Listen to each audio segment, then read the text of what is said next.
你来了。是的，我有重要的事情要和你商量。 Кого Сяо Янь взял с собой в мир богов? Вот это вопрос. Королева Медуза, учитель Яо Лао, дочь Сяо Сяо, Гу Сюнер, Сяо Исянь, отец и братья Сяо Яня. Претендентов немало, но мог ли Сяо Янь забрать всех? На самом деле все очень сложно. Конечно, было бы круто, если бы Сяо Янь забрал всех в охапку и через пространственную трещину доставил легко и просто в высший мир, которым является мир Великой Тысячи. Это планета или мир, в который переходят эксперты, достигшие вершины силы в своем мире. Это мир Великого Правителя. Сяо Янь станет Доуди, и его неизбежно ждет переход. В одном из предыдущих роликов мы говорили, как Сяо Янь чуть не потерял свою силу, если бы ему не помог Ло Тяньшень. Это дедушка Ло Ли из Великого Правителя. Так вот, в финале оригинального романа автор четко разграничил два мира. Переход в Великий Мир Тысячи был показан как путь для сильнейших, готовых к новым вызовам. Не каждый будет соответствовать требованиям и этому уровню силы. Согласно оригиналу, с ним отправились только 4 человека. Кто они? Давайте рассмотрим подробнее. А вначале ставьте лайк и напишите комментарий, даже пару слов. Это очень важно, чтобы YouTube мог продвигать ролик. Итак, после той самой неописуемой битвы богов, так называемая родословная бога приносила преимущество тем, кто наиболее близок по крови нынешнему богу, которым стал Сяо Янь. Самый существенный эффект сказался на его дочери Сяо Сяо. Она попросту перескочила и приобрела могущество Святого Восьми Звезд в тот же миг, как только он совершил прорыв. Смотря на девочку, многие испытывали сильную головную боль. Хотя она и обладала удивительным талантом, но он даже еще не успел полностью проявиться, а она уже заняла вершину высших экспертов континента Доуци. Бог пламени Сяо Янь. Его имя гремело по всем частям и регионам континента Доуци. В сердцах людей он представлял собой божественную сущность. Он охранял континент. Армию Альянса распустили, однако Альянс Небесного Дворца существовал. 2 года прошло с той ошеломляющей битвы. Центральные равнины вновь начали процветать. В городе Утань Сяо Янь улыбнулся, а затем посмотрел в небо. Улыбка пропала с его лица, когда он заговорил. «В последнее время меня посещает странное ощущение». «В чем дело?» – изумленно спросила Гу Сюнер. «Сюнер, ты знаешь, почему боги внезапно исчезли с континента Доуци?» – спросил Сяо Янь. «Почему же?» «Возможно, все они покинули континент Доуци», – ответил Сяо Янь, а в его глазах вспыхнул тусклый блеск. «Может, это ошибка?» – прошептала Сюнер. «Это чувство становится все сильнее. Максимум в течение полугода я, возможно, получу ответ», – сказал Сяо Янь. Сюнер слегка кивнула. Однако ее руки слегка сжались на спине Сяо Яня, когда она услышала его. Полгода пролетели в мгновение ока. Посреди штаб-квартиры Альянса Небесного Дворца высилась башня. Вокруг башни в воздухе парило несчетное количество экспертов. Они пылкими взглядами смотрели на вершину, на которой в позе лотоса сидел Сяо Янь. Бог пламени Сяо Янь. Ранее он сообщил всем близким людям, что, вероятно, открыл способ изменить все и покинет этот мир. «Думаешь, он говорит правду?» Джукунь некоторое время смотрел на Сяо Яня, а после повернулся к Гу Юаню. «Я не знаю наверняка, однако кажется, таким образом можно объяснить, почему боги полностью исчезли. Не так-то просто убить человека на том уровне», – ответил Гу Юань.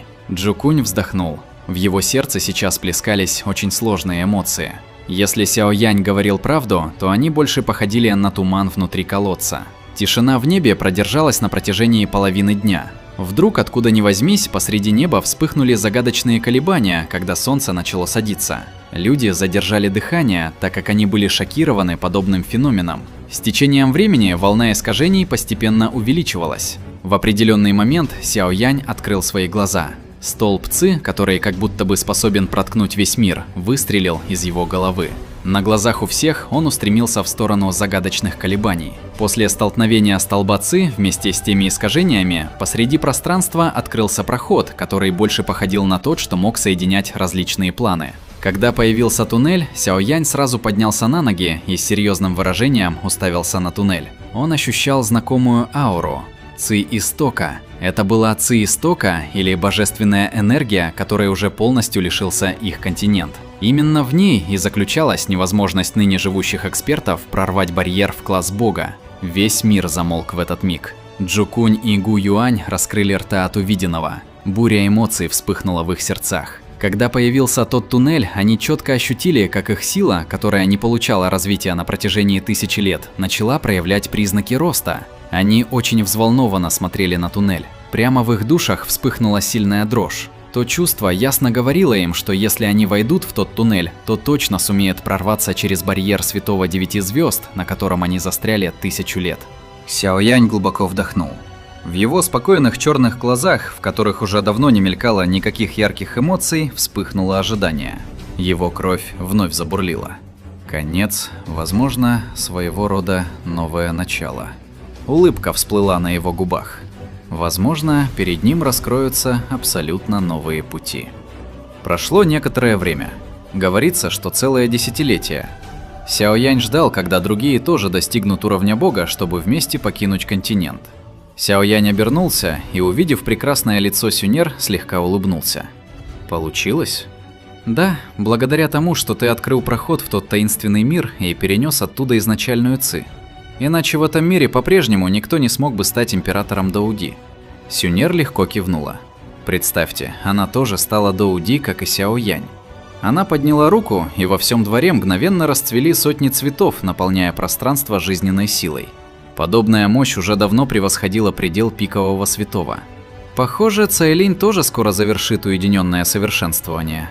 Едва Сяо Янь договорил, как из глубины поместья вырвался бесконечный поток девятицветного сияния. Свет быстро собрался воедино, превратившись в прекрасную фигуру Цайлинь.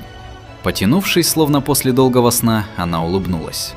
После стольких лет, наконец, удалось прорваться. Так вот, какова сила императора Дауди. Она действительно совершенно отличается от силы святого. Ха-ха, Цайлинь тоже прорвалась в класс Дауди. Поздравляю! В небе внезапно исказилось пространство. Из разлома вышли две фигуры. Это были Гу Юань и Джукунь. Хотя внешне они почти не изменились, их ауры уже были совершенно другими. Они вдвоем наконец пробили барьер и стали Дауди.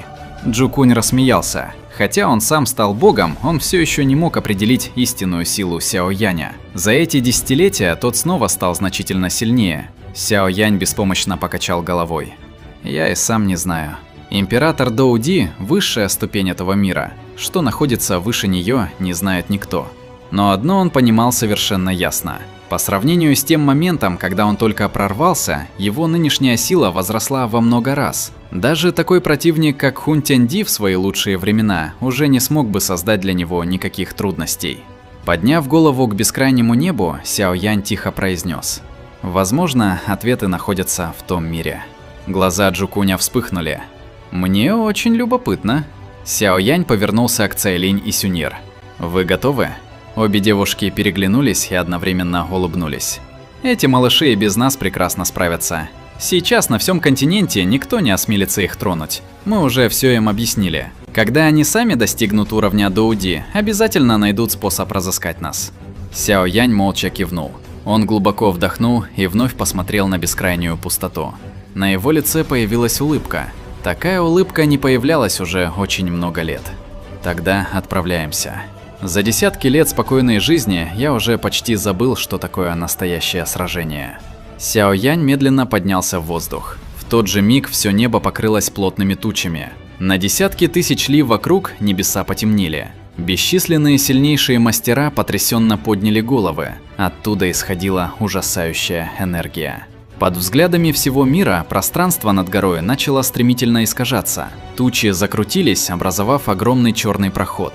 Из него исходила настолько страшная аура, что у людей дрожали сердца. Этот проход вел в другой мир. Сяо Янь посмотрел на него и легким движением пальца отправил 4 луча света в руки спутников. Обменяйтесь нефритом души и оставьте на нем отпечаток своей души. Если что-нибудь случится, мы хотя бы узнаем, кто жив. Говоря это, он оставался необычайно серьезным. Даже он ощущал опасность, исходящую от того неизвестного мира. Поэтому требовалась предельная осторожность. Он повернулся к Цайлинь и Гу Сюнь-Эр. «Когда войдем в проход, ни на шаг не отходите от меня. Ни в коем случае не разделяйтесь». Никто не знал, что ждет их впереди.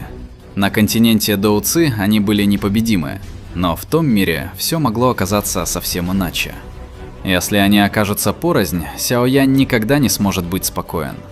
Обе девушки серьезно кивнули. пора. Больше не говоря ни слова, Сяо Янь взял Цайлинь и Сюнь-Эр за руки. Его фигура превратилась в черный луч и молнией устремилась к гигантскому пространственному проходу.